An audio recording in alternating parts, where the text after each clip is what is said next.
Omnitrix और अल्टीमेट्रिक्स में कई सारे मोड देखने को मिले हैं, जैसे कि recharge mode, self destruct mode, randomizer mode और भी कई सारे मोड। लेकिन एक मोड है जो कि हमें बेन 10 की सीरीज में बहुत ही कम बार देखने को मिला है, लेकिन ये मोड आज भी बेन 10 के फैंस के बीच चर्चा में बना हुआ है और ये बेन 10 की सीरीज में हमें बहुत ही कम देखने को मिला है। फिर भी ये वाला मोड काफी ज्यादा अमेजिंग है और जब भी ये मोड देखने को मिला है हमें काफी ज्यादा बेन 10 की सीरीज में अमेजिंग एक्सपीरियंस देखने को मिला है। मैं किसी और मोड की बात नहीं कर रहा, मैं बात कर रहा हूँ रिकैलिब्रेटेड मोड के बारे में, या फिर इस मोड को बहुत से बेन 10 फैन अपडेट मोड भी बोलते हैं। और आज की इस वीडियो में मैं आपको इस मोड के बारे में सब कुछ बताने वाला हूँ और एक्सप्लेन करने वाला हूँ आपको रिकैलिब्रेटेड मोड। तो वीडियो स्टार्ट करने से पहले चैनल को सब्सक्राइब करके बेल आइकन को ऑल पे सेलेक्ट कर देना और इस वीडियो को लाइक भी कर देना। तो चलो बिना टाइम वेस्ट किए एक्सप्लेन करते हैं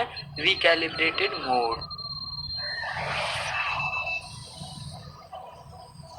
रिकैलिब्रेटेड मोड सिर्फ हमें बेन 10 एलियन फोर्स सीरीज में देखने को मिला है। बेन 10 एलियन फोर्स के पहले एपिसोड में जब बेन 10 की एलियन फोर्स सीरीज स्टार्ट ही हुई थी, तब हमें बेन 10 की पुरानी वाली जो ओमनीट्रिक्स है वो अपडेट होते हुए दिखी थी, जो कि एक नई ओमनीट्रिक्स में चेंज हो गई थी। और बेन 10 के विजन्स ऑफ विलगैक्स एपिसोड में भी हमें ये मोड देखने को मिला था, लेकिन ये मोड थोड़ा रिवर्स हो गया था। इस मोड का बेसिकली काम ये है कि बेन 10 की पुरानी वाली ओमनीट्रिक्स को पूरी तरीके से रीबूट कर देना या फिर अपडेट कर देना। हम रिकैलिब्रेटेड मोड को ये भी कह सकते हैं कि ये ओमनीट्रिक्स को पूरी तरीके से रीबूट कर देता है, क्योंकि जब भी ये मोड होता है बेन 10 की ओमनीट्रिक्स में, जो बेन 10 की पुरानी वाली ओमनीट्रिक्स की जो भी डाटा हिस्ट्री है वो सारी की सारी डिलीट हो जाती है और बेन 10 की ओमनीट्रिक्स में एक नई हिस्ट्री बन जाती है और बेन 10 की ओमनीट्रिक्स का फिजिकल स्ट्रक्चर भी चेंज हो जाता है।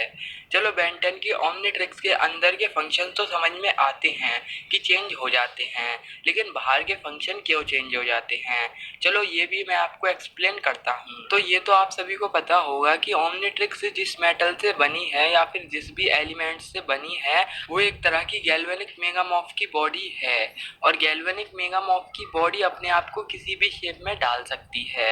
आपको ये बात तो पता ही होगी, लेकिन गैल्वेनिक मेगामॉर्फ के अलावा भी इसमें और भी एलिमेंट एजमत ने मिलाए थे, इसीलिए उस ओमनीट्रिक्स का शेप चेंज हो जाता है। अब शेप चेंज होने के बारे में तो आपको सब कुछ पता चल गया होगा। अब चलो मैं आपको शुरू से एक्सप्लेन करता हूँ आखिर होता क्या है ओमनीट्रिक्स के अपडेट होने के बाद। तो देखो, ओमनीट्रिक्स के अपडेट होने के बाद बेसिकली ये होता है कि यहाँ पर हमें बेन 10 के 10 एलियन की लिस्ट देखने को मिल जाती है, जो कि नई की नई होती है। बेसिकली ये वाला मोड जो है वो ओमनीट्रिक्स के शुरुआत के यूजर के लिए दिया जाता है, मतलब कि जो भी ओमनीट्रिक्स को अभी यूज करना ढंग से नहीं जानता उसके लिए ये वाला मोड दिया जाता है। जैसे कि जो हमें क्लासिक सीरीज में ओमनीट्रिक्स देखने को मिली थी, उस वाली ओमनीट्रिक्स में 10 एलियन की प्लेलिस्ट थी और धीरे धीरे करके बेन 10 को नए नए एलियन मिल रहे थे। उसी तरीके से ये वाला मोड भी काम करता है, लेकिन देखो ये हर यूजर के लिए अलग अलग तरीके से काम करता है। अब देखो 10 साल और 15 साल के बैन के साथ हुआ क्या था, वहां पर बेन 10 का डीएनए थोड़ा सा चेंज हो गया था, लेकिन ओमनीट्रिक्स को ये रियलाइज हो रहा था कि ये ओमनीट्रिक्स का भी नया यूजर है, इसीलिए ओमनीट्रिक्स अपडेट होके एक नई प्लेलिस्ट बनाई और इसका सिंपल टू यूज बेन 10 कर पाया।